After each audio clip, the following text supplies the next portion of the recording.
there's a strategic reserve and China's paying for it. That becomes more palatable to sell to other constituents. If Trump puts tariffs on, of converting tariff dollars to Bitcoin that then go into the strategic reserve, where I could see the US government having a strategic reserve and converting the debt, retiring the debt that it owes to Social Security in return for a finitely scarce asset. That will be when everybody else rushes in. Do you think that there's a possibility that we could see the Fed either coming to a close here in the next 4 years or even in our lifetime? I don't think that the Fed will ever be... Bing bong, we are live here at Pleb Lab in Austin, Texas with another edition of the State of Bitcoin podcast, where we got the man, the myth, the legend, Parker Lewis, recent father. But before all that, Parker, you wrote the book Gradually Then Suddenly on Bitcoin. We're sitting here, we got the block clock in front of us just at 99K. We're probably going to hit 100K in the next few days or maybe even today. Is this the suddenly mark? I get that question a lot. I think we're all going to know when it is. And so if we're still asking the question, it means no. Okay. Yeah. So what do you think is like going to be the next catalyst, right? Because we've got nation states, we've got, the US, including with that, building a Bitcoin strategic reserve. We've got traditional finance in it. We've got, money being dumped into Bitcoin that we've never seen before. So what do you think is going to take it to push it over the edge? Well, I have a few heuristics to think about it, which is that a couple things. When Bitcoin becomes the largest form of money in the world, then that will be when everybody else rushes in. And that doesn't necessarily mean 50% of people in the world. It might mean something like 5% or 10%, because the people who adopt it first will naturally have a combination of access to the greatest amount of information and knowledge, as well as the greatest amount of wealth to store. And so once there's a clear consensus that Bitcoin is the standard of value, then it will rapidly monetize. So I think that we still live in a world where fewer than 1 out of 100 people understand what's going on here. And that we probably need to be somewhere between 5 to 10%, maybe after this cycle, or maybe as part of this cycle that becomes clear. And then the other side of it, not to be cryptic, but I think that it will probably require a developed economy currency to hyperinflate to really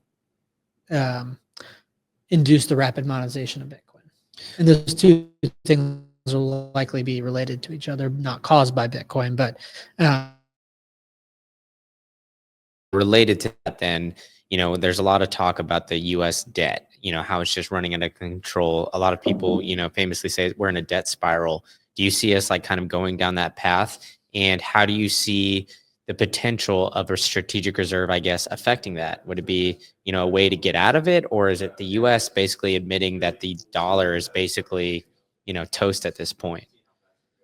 I don't think that it's an acknowledgement that it's toast. Okay. I think that, my ultimate view is that in the end, the two cannot coexist, but that doesn't mean that they can't coexist for a long period of time. And it also doesn't mean that Bitcoin can't, or the US government, the US as a country won't benefit from Bitcoin, and that it won't play a role. My view is that it will play a role in retiring debt and in recapitalizing the country from a treasury perspective, and ultimately recapitalizing an economy. So I think like it's hard to think about in an aggregate, but thinking about it from the perspective of, take Social Security as an example.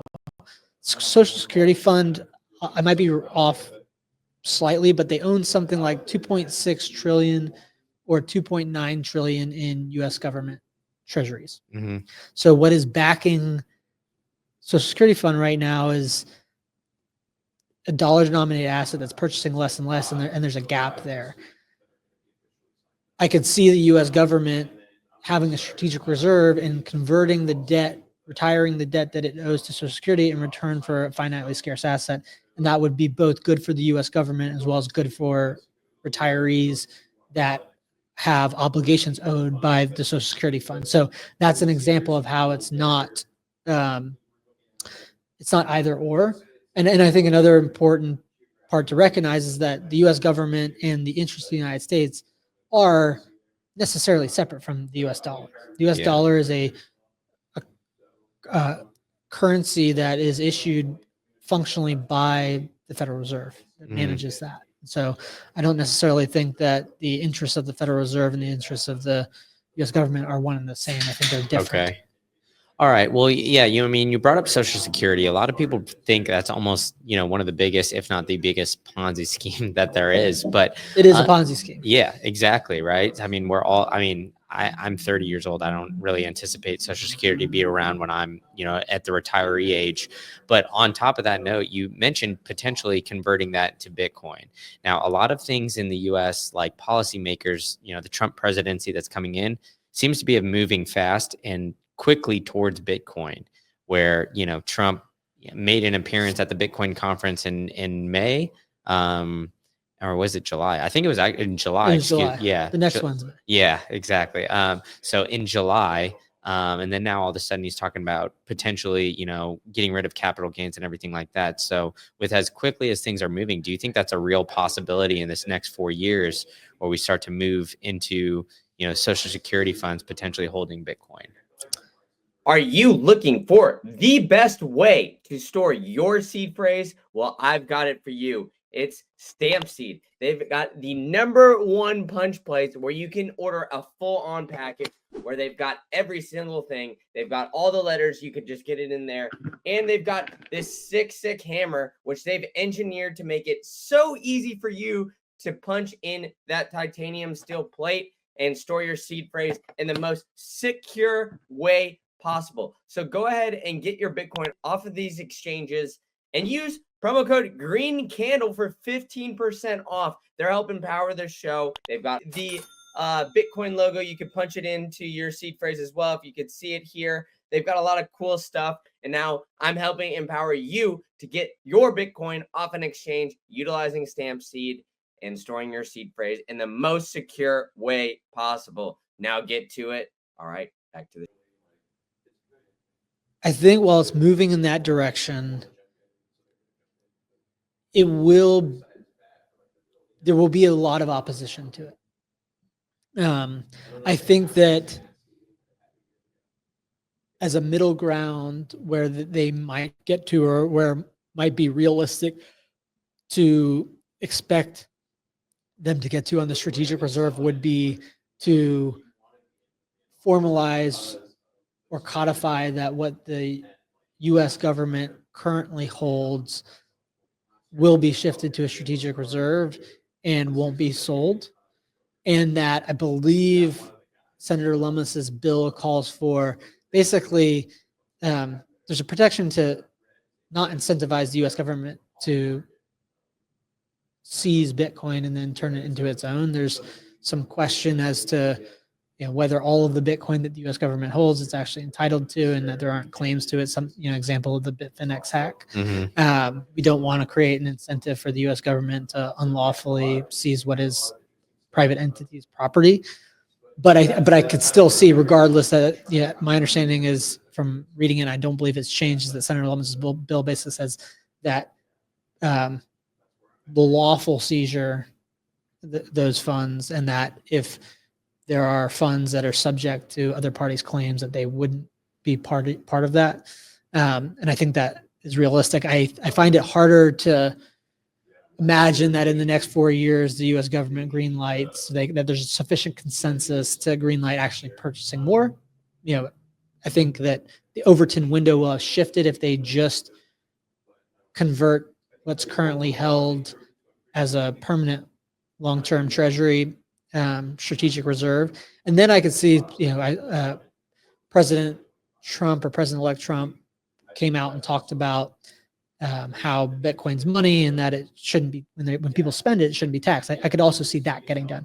Find it harder to see specifically green lighting and we're going to go buy more. I mean, I think it would be in the American people's interest, in the US government's interest to do that. I just believe that it might be hard to find that consensus. I'm hopeful for it, but I think that it doesn't have to be all or nothing. Okay. It could be converting the current reserve or current holdings to a reserve, and then other marginal steps like eliminating tax when Bitcoin is used to spend on goods and services. Okay, so baby steps, Baby basically. steps, Yeah, yeah. baby steps, one at a time. Okay, I mean, I could see that as well, because I do think that there's going to be a big opposition for it, at least potentially initially. But part of what Senator Lummis has proposed is selling off gold to buy more Bitcoin. So you think that would be kind of, I guess, almost a hard sell in this next 4 years? I think when framed that way, it has a better chance of happening. Okay. I still view it as being a significant uphill battle because it's essentially still the U.S. government buying Bitcoin, selling one asset to purchase another. And I would expect that it might be better received if, like one example might be if Trump puts tariffs on of converting tariff dollars to Bitcoin that then go into the strategic reserve, as an example,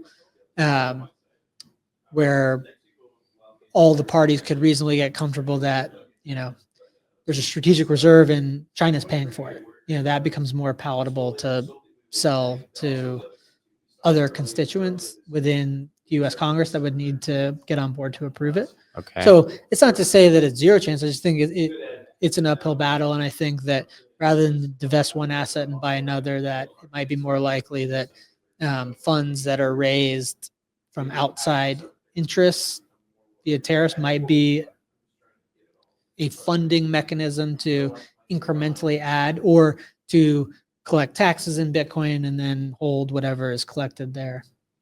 Okay. Well, yeah, I mean, that makes a lot of sense. So with Bitcoin as well, like potential strategic reserve, do you think that, I mean, you had a great talk. I watched it the other day, like to some congressman, I believe, in Dallas, where your title of the talk was "Inflation is not a hedge," or Bitcoin is not an inflation hedge, but it's the solution to inflation. I botched the title, so I apologize. But do you still see that as the way, and the strategic reserve is essentially the first step towards that, or do you think it's more of we need to start denominating in sats opposed to dollars and cents? No, I think that, so the talk that I gave was not to congressmen. It was a talk to family offices and high net worth individuals. Seemed very formal. It almost was like in a courthouse. It was actually held at Old Parkland, which is now a business park, principally family offices, that is operated by the Crow family. Okay. And the part of history of Old Parkland is it was the Parkland Hospital, which is where they took JFK after he was shot in Dealey Plaza. No longer a hospital now; it's a business park, beautiful campus, and they have a debate. What do they call it? Not debate stage, but debate chamber. Okay. So it's host to a number of speakers that give talks built to facilitate debate between multiple people. That night it wasn't a debate, but the name of the presentation was "Bitcoin is not a hedge," and the idea is that you cannot. It's very different to be a hedge to inflation versus it is to be the solution to inflation, and various different assets that are correlated to the dollar are naturally a more effective hedge against dollar inflation. Bitcoin's the one asset that is uncorrelated because it's actually intending to solve the problem of money. And that, in my view, it will ultimately, in the end, replace the dollar as money. And that if you don't understand Bitcoin, you can't use it as a hedge because the volatility will destroy you. Mhm. But as your mind starts to unlock to Bitcoin and start to understand its basis as money, the importance and relevance of its fixed supply, how it's able to be enforced without the need of trust, that it is credible. As you shift down that knowledge curve, it becomes apparent that it's a lot more than a hedge and that it is the solution to inflation. So the basis of the talk was basically saying that it's not wherever you exist. If you have very limited knowledge of Bitcoin and you think that it's a hedge, Bitcoin goes up and down. You'll either sell it when it goes up or sell it when it goes down. It won't effectively store value for you because of your limited knowledge. And then as it clicks, again, it's not going to remain in that in between zone long, because once Bitcoin unlocks in your mind, you naturally shift down to this path to seeing it as a lot more than that. So when I think about it relative to your question about the US government and the strategic reserve, it's that everybody exists somewhere on that curve or on that horizon of their knowledge of Bitcoin. Mhm. But there's an objective truth that exists in the world. Either Bitcoin can enforce its fixed supply or it cannot. If it can, then it will be adopted virtually by everyone as money. And in the end, it will become the predominant medium of exchange and the unit of account. That will happen very organically as more people figure out Bitcoin. So I think that the US government creating a strategic reserve is just one more data point to people's understanding of Bitcoin, and a very large entity being the US government's directional understanding of it. I don't think that President Trump fully understands Bitcoin, but he's shifted in a very positive direction from where he was 5 or 6 years ago, and that's a positive. But that, it's going to take more than just that to cause a broad consensus of people to realize that Bitcoin is the de facto money going forward and that they need to have it in order to get the goods and services that they need in the future. Yeah, I think it is interesting to see Trump's kind of switch on Bitcoin. But the one unique thing about it is that from the beginning, he said he saw Bitcoin as an attack on the dollar and a currency, or as a currency. Now, do you still see it that way, or is it more of, because it's freedom technology and that's basically the roots of what America was built on, that it's almost just coinciding with the beliefs of the American people, and holding Bitcoin might be one of the more American things you could do? Okay, so you've discovered Bitcoin and are on the path to financial self-sovereignty.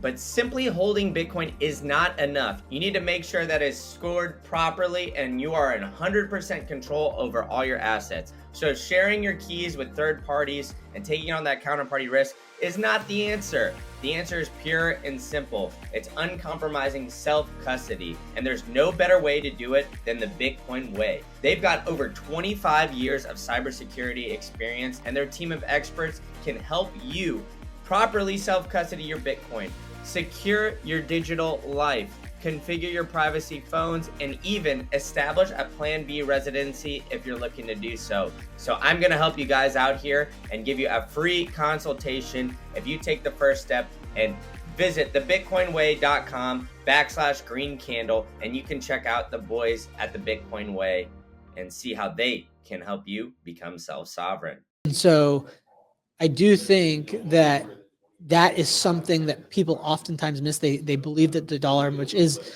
a liability of the central bank, the Fed, and minted by the central bank, only the Fed can create dollars. The Treasury can print dollars, but the Fed's the one that actually creates dollars, and it is a private entity.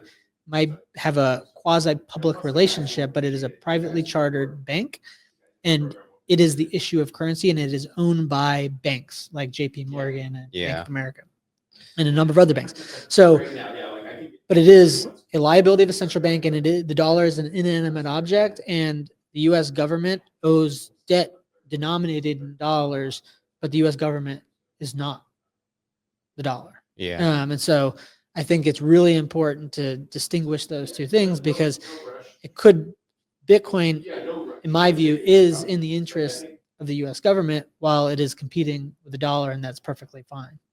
Okay. Now, with on top of that, right? I mean, there's a lot of, I guess, publicity is a good word for it around the Doge, right? The Department of Government Efficiency, getting Elon and Vivek Ramaswamy onto, that part of the government that, I guess, newly created entity. So, with that, do you think that there's a possibility that we could see the Fed either coming to a close here in the next 4 years, or even in our lifetime? I don't think that the Fed will ever be ended by fiat. I think it will be outcompeted by Bitcoin. And once it is apparent that it has been outcompeted by Bitcoin on the free market by the choice of the American people, that then there will be some formal conversation as to the efficacy of a central bank, because a central bank is not necessarily incompatible with Bitcoin. What's incompatible with Bitcoin is the ability to print money out of thin air. So if Congress that's elected by the American people decided that the Fed should continue to exist, even in a post-Bitcoin world where Bitcoin is the standard money, Yeah. that Congress and by way of it, the American people could decide to capitalize a central bank with Bitcoin. They would just have to do that with real resources. And that from that point forward, the central bank could act as a lender of last resort. But if it lost the capital, the only way to replenish the capital would be through taxation or through some direct funding, rather than literally clicking a button on a computer screen, which is what the central bank does now to create more money. Yeah. So Javier Milei, famously ran that he wanted to end, Argentina's central bank, and it seems like Argentina is taking a turn for the better. Obviously, Bukele in El Salvador has seemingly turned El Salvador around, and it seems like they're all kind of running on these, I guess, like more hard money principles, and kind of being aligned into Bitcoin's ethos. So, how much impact do you think that those two individuals have in what they've been able to do on almost like turning the world on its head as to what everybody's been, I guess, in a sense, fed this entire time, whether it's like, inflation is good, all these like kind of, just mantras that we're just fed from a young age. I think both the evolving case studies of Bukele in El Salvador and Milei in Argentina are both very positive, because they're in different ways, I'd say, reintroducing accountability of government, of the function of government, and both getting away from unfunded, reckless spending of the government. But while that's true, Bukele is the one who's actually leaned into Bitcoin, Mm-hmm. recognizing it is part of the solution.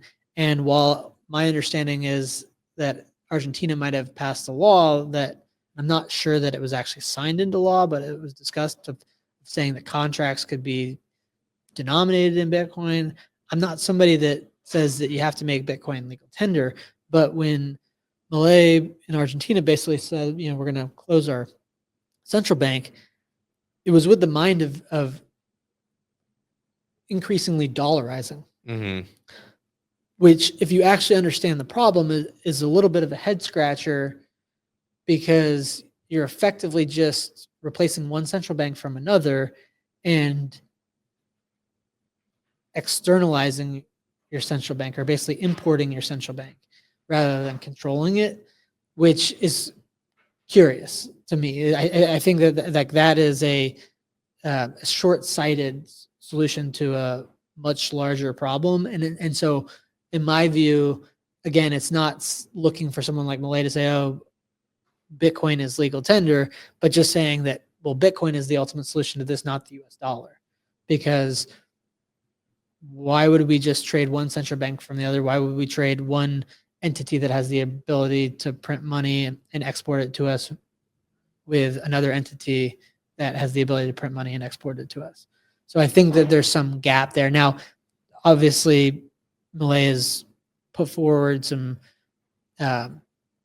strong measures of austerity to get control of federal spending, which is positive and limiting the role of government. Money is the foundation of an economic system. So until they solve that problem or start to realize that Bitcoin is a big part of the solution, I feel like they're still behind the curve, but they're maybe at least ahead of everybody else. Yeah, I mean, I think with Millet, I don't know. I mean, obviously, I don't want to put words in his mouth, but my understanding, like, he is kind of like getting there on the Bitcoin standard. But Argentina had significant inflation, so it was, I guess, like a step towards Bitcoin, and the middle step was dollarization. Then they'll move towards that. But I mean, I guess time will tell on that.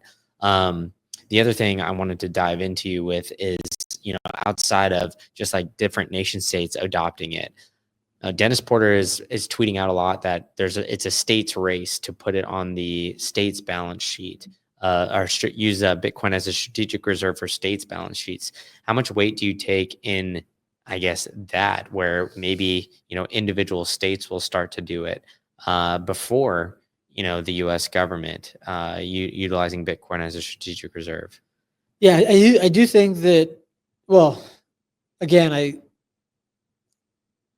where I would come down on is that maybe the federal government gets there faster of formalizing what it currently holds as a strategic reserve.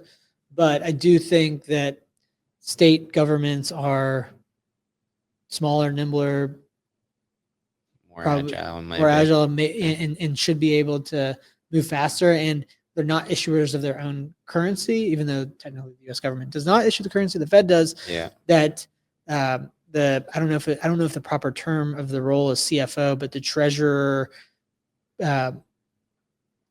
senior official that manages finances for the state of Florida, basically came out and said, Yeah. we're looking at holding Bitcoin. I think all states should be holding Bitcoin. And there's just states that are probably more aligned with less internal conflict in terms of alignment around needing to create a solution for inflation that's created by the printing of dollars. So it does make sense that states would be able to move faster. What I would say, though, is that I would pay attention to what the states say, not, these breaking news of someone putting together a Bitcoin bill that doesn't say Bitcoin.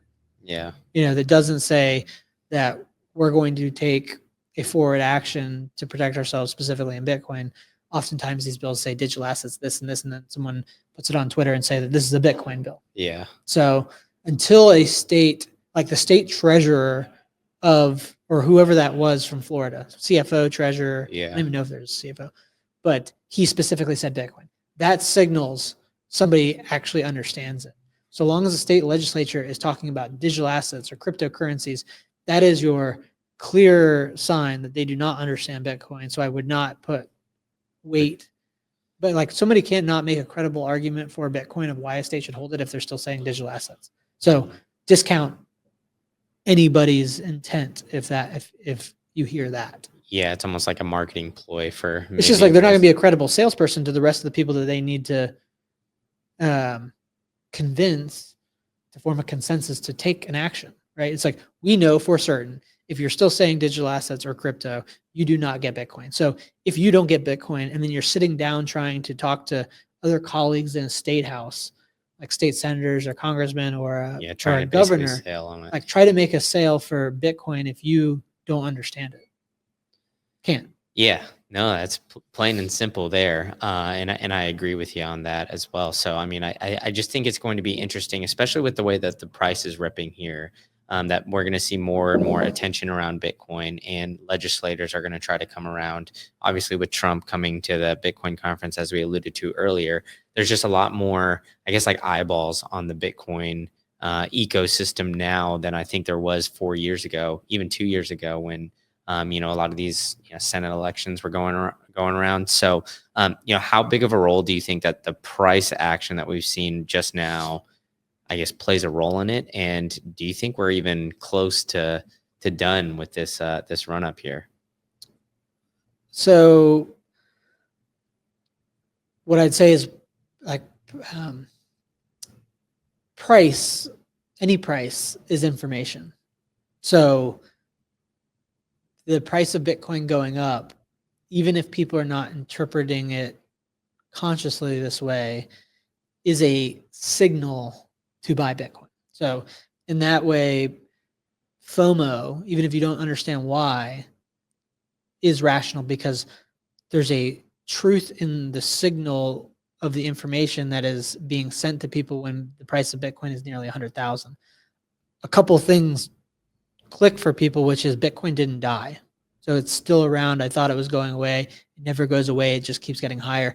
If you were somebody that was paying attention to Bitcoin when it was at 65,000 in 2021, and then it went down to 16,000, you said, nah, I was right not to jump in that. Now you're having the exact, some information is being sent to you via the price that says, maybe I was wrong. Bitcoin didn't die and it's still here. Maybe I need to get some just in case it takes off. And so the price is relevant, but price is an output of more and more people evaluating Bitcoin, not from a FOMO perspective, but from a rational perspective to say, do I want to hold this as an asset? Does it have properties that will allow it to store value? Again, people can be in different positions. Like two things can be true at the same time. People can be finding Bitcoin for the true signal being the credibility of its fixed supply, while at the same time, people are speculating in it without understanding it. But for the market to move higher, to find equilibrium above $1 trillion and now being worth close to $2 trillion in a volatile state, it's difficult to know whether there's equilibrium here, if it will continue to go higher, or where it will find that next point of equilibrium where it really does price discovery for a long time at. But it is relevant, and a $2 trillion asset versus a couple $100 billion asset becomes harder for more people to deny. It necessarily attracts more people's attention, right? When Bitcoin crashes to 16,000, it's off of TV. This morning, there's an interview with Andrew Hans from New Market Capital, and then Saylor right after him. 10 minutes and 10 minutes of just straight Bitcoin talk on CNBC. So people follow the signal that is sent by the information of price and will continue to do. And so it's impossible to know whether it continues to rise. I feel like, my sense is that there's a lot more people to be dragged in because of what's happened. But what's happened was a function of all the infrastructure that was built over the last 4 years, all the people doing hard research and understanding, and the ETFs getting created, and entities like the Wisconsin State Board deciding to buy Bitcoin, and people all over the world doing the work to figure it out to then send that signal of price to everybody else. So I think that it continues to run and go higher, and that people typically, human psychology, if you go sit down and talk to your 10 family members at Thanksgiving, everyone's going to be doing that. And historically, generally, Bitcoin hasn't moved in doubles. It's moved in orders of magnitude, or 5 to 10x. So hard to see that this is it, but the price is relevant, and we'll find an equilibrium, and there'll probably be some unsustainable blow off top that will then set a correction, but it doesn't feel like it's here. Yeah, I agree with you. I don't feel like it's here either. But do you still think that, we alluded to it a little bit at the beginning, but the suddenly, that almost implies like, the super cycle, so to speak, where we're never going to kind of go through this business cycle waves. Is that kind of how I like to view it, opposed to the halving cycle? Do you think eventually we get to that point? I'm not saying that this is necessarily it here, but eventually, we get away from these 4-year cycles that we see, and we just, almost continue to go up. Well, eventually there will be a last cycle, and it will be when Bitcoin rapidly monetizes and everything becomes priced in Bitcoin. And that will probably play out over a year or two. I have no idea whether this is the last cycle. Yeah. I tend to doubt that it is because of how few people understand it. And even at $2 trillion, if the global financial system is $400 trillion, it is less than 1%. It's a 0.5%. So it's hard to say that a consensus will be formed. Also, whether it's having cycles, I think that it's actually human psychology. It is FOMO. Like FOMO is a real thing, but human psychology and humans acting in herds, which is you have friend circles and family circles and spheres of influences. And so if people are recognizing that Bitcoin is a viable medium, that they come to that conclusion in herds. So if less than 1 out of 100 people understand Bitcoin, then an increase of 10 times would only represent 10%. And if there's this FOMO where like 10x the number of people rush in, those 10x number of people do not understand Bitcoin. They're FOMOing in, and they're afraid of missing it. And so they force the price up to such a level that it can't actually sustain that level, and then it gets sold. And that's what causes the correction cycle. So very difficult to believe that we're out of cycles at this point because of human psychology, because of the real, tangible, actually productive FOMO, and then the outpacing the liquidity that's formed to then correct and then to set a new. And the fact that there's a supply shock every 4 years, like that's a real thing. And that creates marginal scarcity. So to deny it kind of seems illogical to me. Calling all shadowy supercoders. I've got an event specifically for you. That's right. I am working with Pleb Lab to help out with Top Builder. Top Builder, it's like the Top Chef, but for shadowy supercoders. They've got a Bitcoin prize worth of $15,000 that you can earn when you showing off your skills. But not only that, you will gain valuable exposure, mentorship, and great collaboration opportunities. And a lot of people raised money last year, not just the winner. So you have the potential to show your stuff. All you got to do is sign up now. Between now and December 31st, go through 3 rounds where you are showing your skills. And then at the end, you will showcase your stuff at Startup Day down in Austin. So go ahead and sign up now and get everything started for Top Builder and showcase your stuff and help build in the Bitcoin ecosystem. All right, enough for me. Back to the show. But with that, so that I'm teetering on this idea here with the supply shock, like, right? It's like 92 or 93% of the total Bitcoin supply has already been mined. So would the supply shock of, 7 to 8% really send it and, make that drastic of a difference? The rate of issuance cutting in half. I mean, like one way I think about it is that at the 2020 halving, the market was absorbing in new supply approximately 6,000 or 7,000 times 12.5 Bitcoin at any point in time. And then at the point of the last halving, we were like 60,000 at 6.125 Bitcoin, dropping down to 3.125.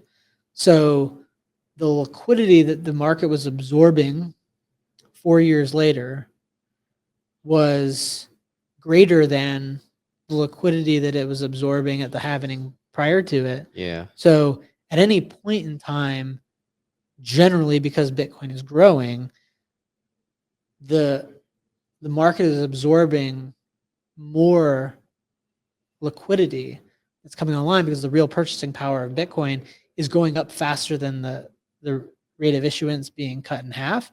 So if the market was absorbing, say, I don't know what the actual number was, but something like $60 million a day, like I'm too tired to do the math right now, but just say as an example, I believe when I did the math a year or two or a year ago before the halving, that was what the number was. Maybe it was different at the point of the halving, but $30 million of every single day flow is significant to the market to suddenly disappear. And in order to satisfy that nominal supply, people have to bid the price up to induce the current holders to meet the demand rather than the new supply. So it's almost a combination of the holders and the miners kind of are needing to meet supply. Okay. Or the demand. Yeah, because needing to provide the supply to meet the increasing demand. Okay, that's more eloquently put then, because I can get on board with that, because the way I kind of viewed it was, there's such little supply being issued, but I think it's more on like the user behavior, maybe just not willing to sell until it continues to run up, and that's what's going to happen over time. Is that just think about it like on any given day, the existing holders are selling some amount, and there's some average, and price moving up impacts that, and price moving down moves that, essentially in counterbalancing ways. So there's some average. Like if you look at the HODL waves, there's some amount that's moving every day. Yeah. And it's variable, but there's a baseline. And so there can be idiosyncratic things that cause the existing holders of Bitcoin to sell in larger volume that is detached from the halving or the price. An example of that would be the German government selling 50,000 Bitcoin. That is supply to the market that the market needs to absorb.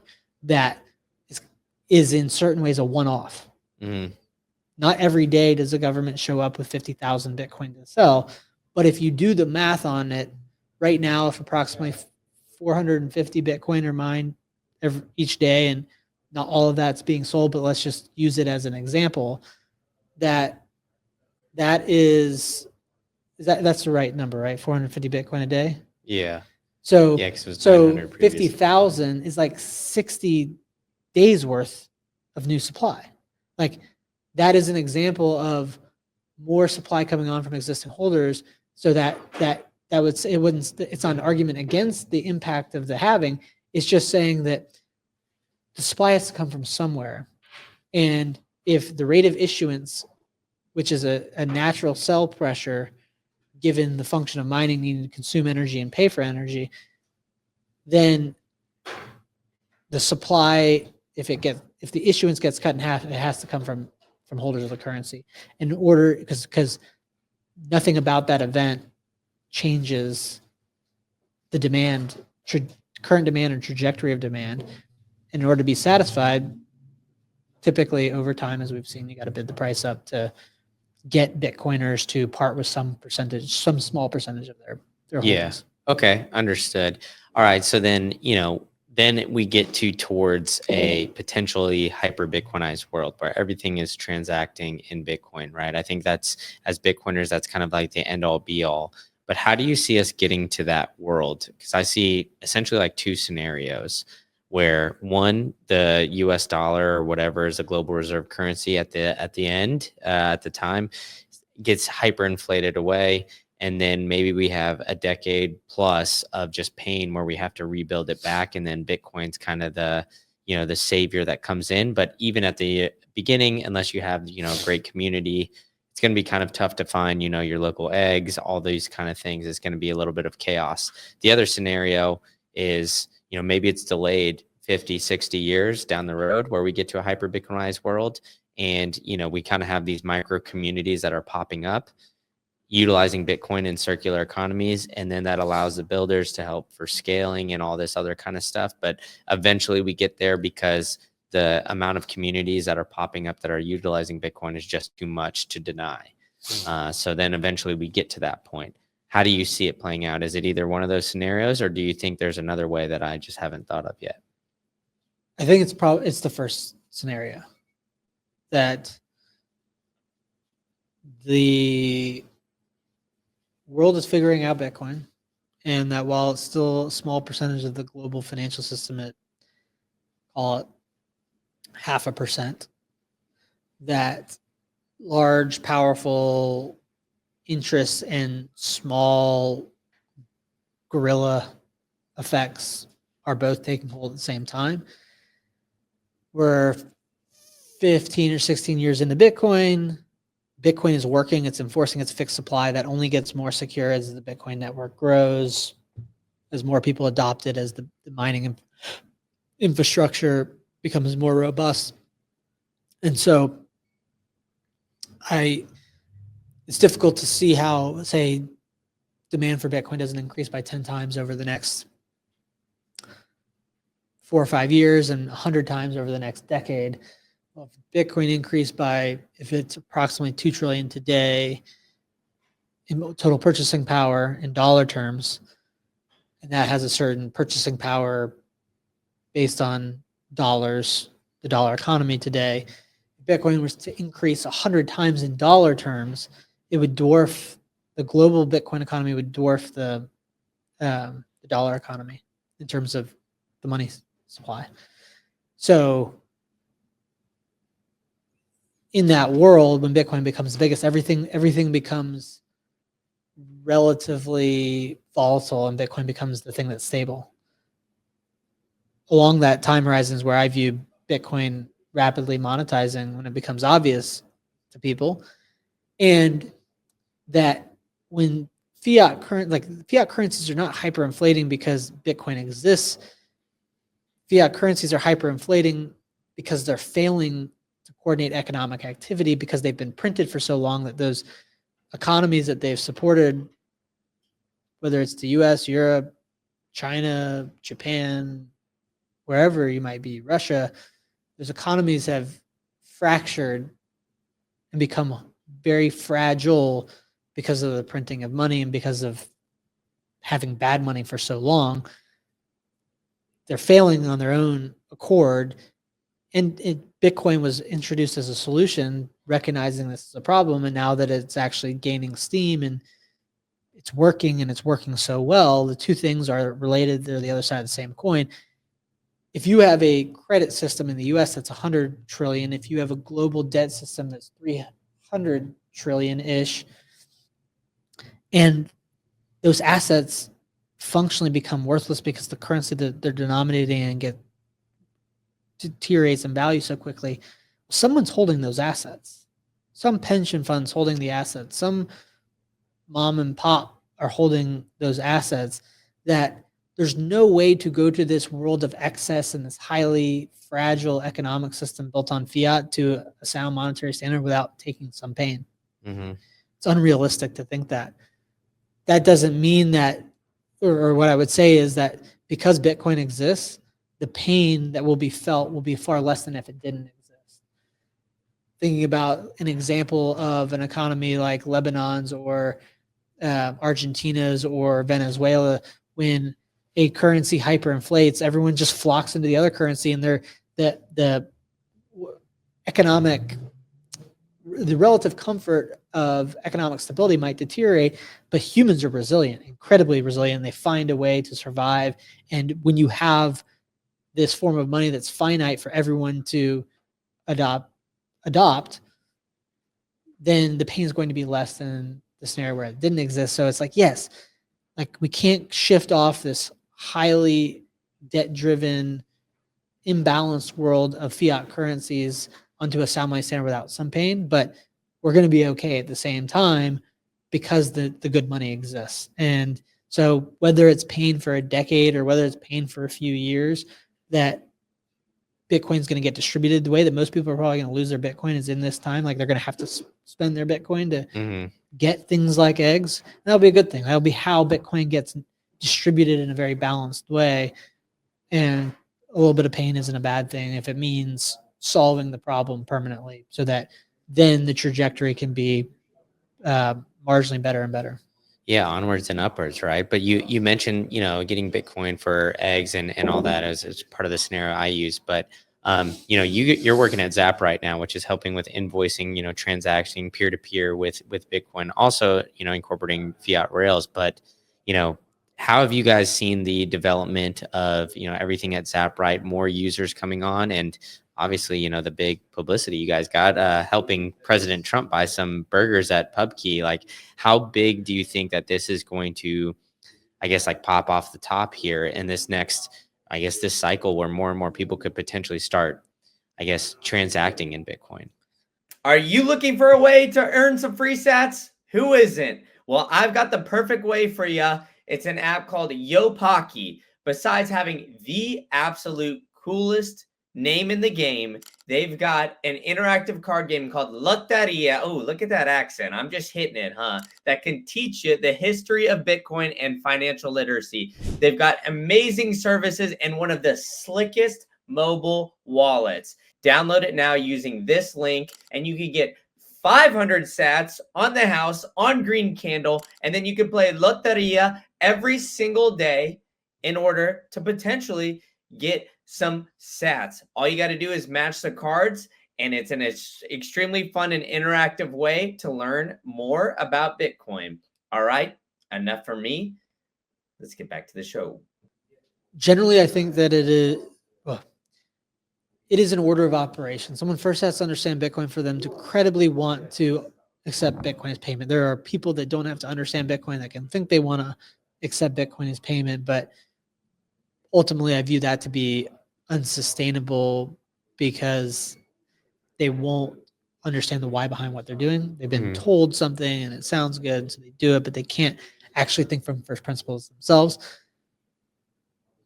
That being said, that in an adoption wave of Bitcoin, more people do come to understand it. Whether that's 2 times the number of people, 3 times the number of people, 4 times the number of people. And that the natural consequence of more people understanding Bitcoin is more people demanding it as payment. So we're still very early in Bitcoin payments. We're building the tools. The tools are getting better. More people that I would say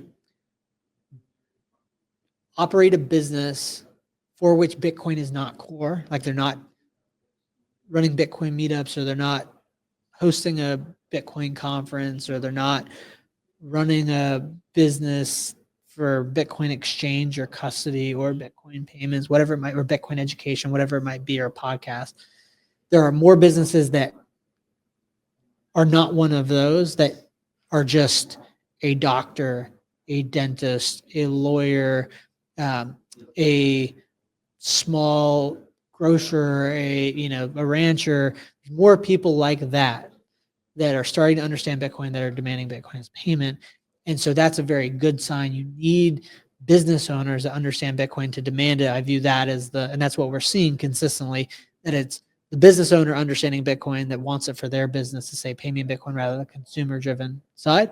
And imagine that world of business owners that go from a certain base of them that understand it to 5x the number. That only causes the trend to accelerate. It results in more people demanding the services that then make the tools better, that then deliver more capital to then carry on with the pro-cyclical improvement of the actual ecosystem. So that's happening today. We're seeing, again, very early, but we're seeing very positive growth and trajectory, and the right type of businesses coming in. And not to say that somebody that's business is centered around Bitcoin is the wrong type of business. It's just a signal when somebody has a business that is otherwise unrelated to Bitcoin that is also wanting to adopt it. And we're seeing those type of businesses, and the size of those businesses, the more complicated ones, starting to say, hey, I want to explore this. Yeah, and it seems like maybe that's more towards, I guess the proper way to run a business. Because I mean, we've seen some kind of crazy times here in the decade from 2010 to 2020, where a lot of businesses popped up and almost tried to do like the Amazon model, where they would either have a bunch of money backing them, not worry about cash flow for a long time, and then thinking they'll figure it out. I mean, like Uber is a great example. They haven't made any money the entire time of their existence. I mean, obviously a lot of the things that you guys are working with on a smaller scale, but do you think we're reverting a little bit towards that, where cash flow and like actually making a profit is not just like a novel concept? It's like actually what businesses are starting to be centered around. Absolutely. I think that not to prescribe anything for everyone, but I do think that if you start from the perspective of everything begins fundamentally from an understanding of Bitcoin, that once that unlocks for you this idea that there is a finite amount of money, and that no more can be created, no more can be printed.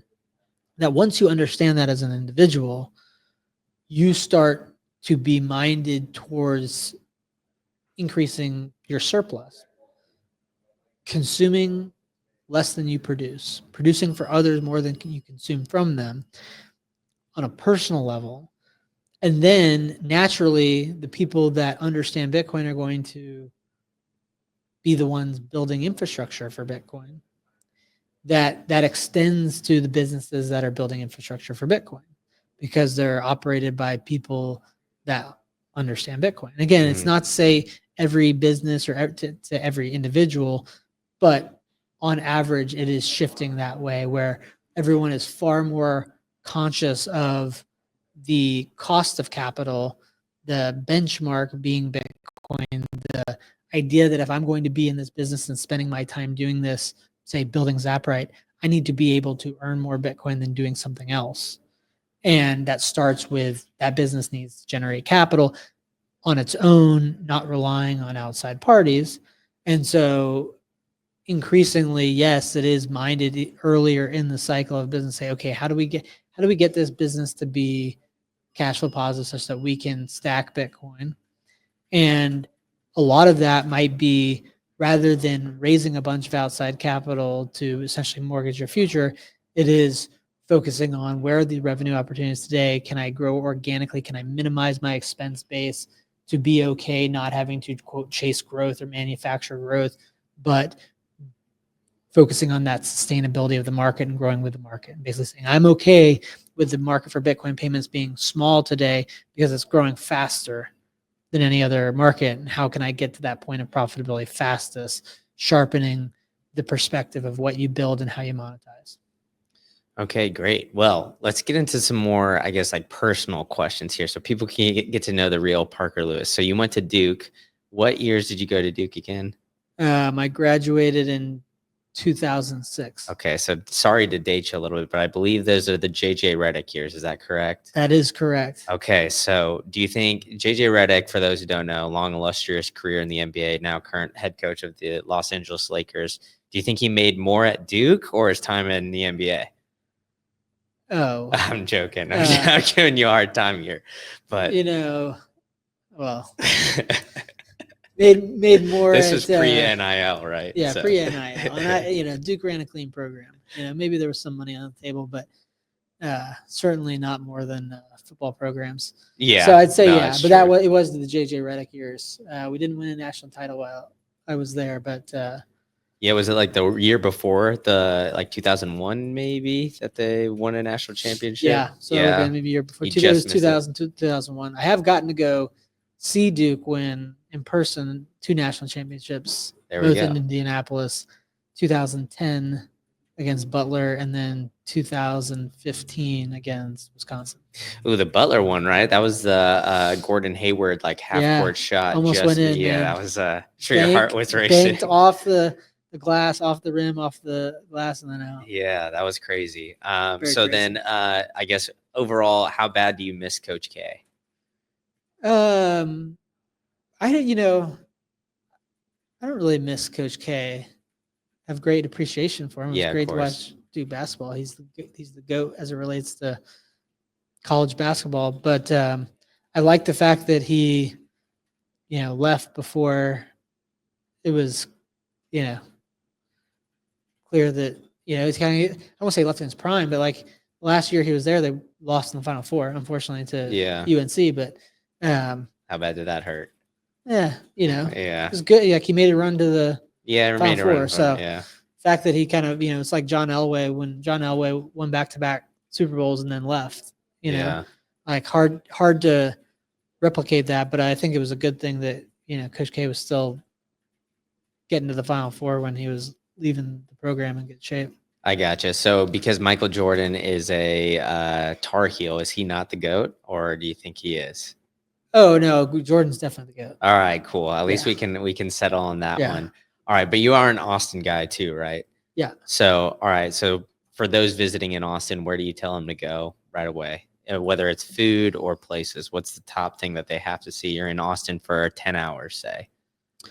Well, also to date me, growing up, when I was in 7th grade, Drew Brees was in high school. Yeah, Westlake. Won a state championship that year.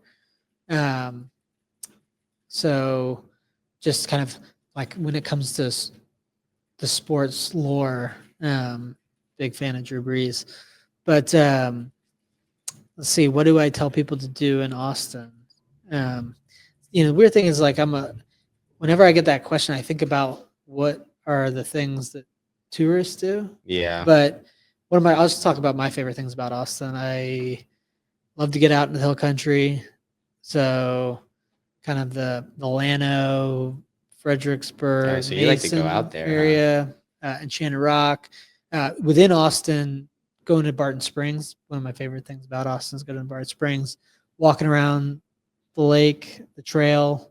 Yeah, Town Lake, right? Not Town Lake, Yeah, not Lady Bird. That's how you know. This is the key.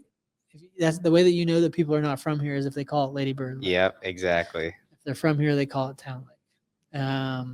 There's a lot of other things like Manchac, Guadalupe, all the words that people that are from Austin mispronounce. Yeah. Burnett. There's a lot of those, but yeah. So go to walk the Town Lake, go to Barton Springs. Austin's a very outdoor city, so get outdoors. Go to the Texas History Museum. That's cool. Okay, so one has to go Texas barbecue or tacos that we have famously here, because everybody always hits me up and says Austin's like, there's all these videos. Austin's the taco capital of the world because you throw anything in a tortilla down here, we're calling it a taco. So one has to go. Which one do you think is better? Well, I wouldn't say better or worse, but I say carnivore more. I would go the barbecue route. There we go. I also love brisket. My local place that I go for Mexican food is Maudie's.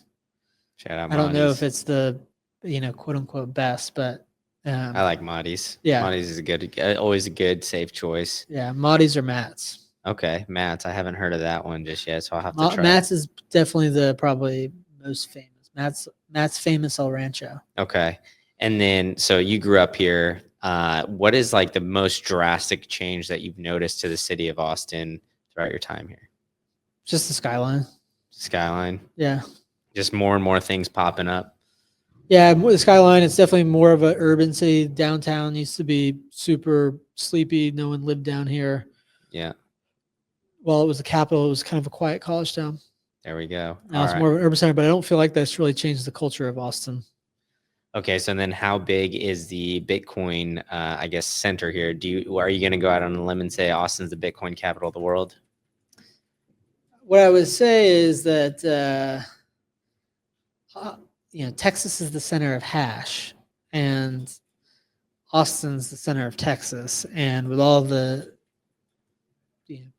Bitcoiners that are here, young and old, actively developing or not, it's hard to say that anywhere else would be the capital. It's hard. It would be hard to make the argument somewhere else where but every city is going to be a Bitcoin city. So love going to Nashville for a few days here and there, and visiting friends, wherever they might be. Went to BTC Prague over the summer. That was phenomenal. Great Bitcoiners there. So there's great Bitcoiners in a lot of places.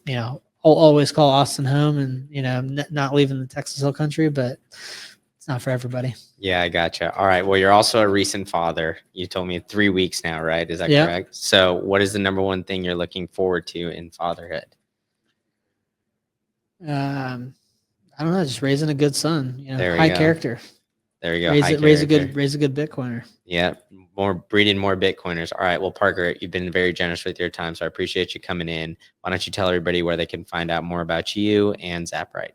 Yeah. So if you're interested in accepting Bitcoin as payment, one, I would say if you understand Bitcoin, understand why it stores value, you run a business, or you are a person that is influential in a business that can influence those type of decisions, then you should be seriously thinking about accepting Bitcoin as payment. If you do not yet understand Bitcoin or why it stores value, I highly encourage you to read a book like The Bitcoin Standard or grabbing my book, Gradually Then Suddenly, and in starting there, that it is an order of operations. But if you are one of those people that are further down the curve that are already understanding it, and you are a key role in a business or a business owner, it is incumbent upon you, I'd say, for the interest of your business, for the security of your business, to be investing in infrastructure to accept it. In that case, definitely look us up at Zaprite, zaprite.com, zaprite.com. Reach out to us. I'll help you personally. I think it's an important thing to do for businesses broadly, and we're helping to accelerate that shift toward the Bitcoin standard from the payment side. So look us up at zaprite.com. You can follow us on X, Twitter, Zaprite at Zaprite app. You can follow me personally, Parker A. Lewis. And then I write from time to time, in addition to having my book on my blog, which is gradually then suddenly.xyz. So reach out. We're excited about what we're building at Zaprite, and we're excited to help you if you're interested in taking that step of accepting Bitcoin as payment. Yeah, it's very easy to use. I'll put the green candle stamp of approval. I use it to bill my sponsors now. So it's great. Awesome. Yeah, Appreciate yeah. the support. Yeah, it's awesome stuff. So Parker, thanks so much, man. Yeah, thanks for having me on, Brandon. Thank you for tuning in to the latest episode of the State of Bitcoin podcast. If you really enjoyed this one, I've got another one cooking up for you. You can click that right here and you can go to the next episode, which is an absolute banger, where I'm bringing you only the latest and greatest guests. Or if you're looking for more macro related content, you could check out my other channel, Macro Insights Pod. I got it linked for you right here. So where I'm bringing you more about stocks, real estate, traditional finance stuff. So go ahead and check that out. And if you enjoyed this podcast, go ahead and hit that like, hit that subscribe button, and tell a friend to tell a friend. All right, enough from me. I'll see you at the next one.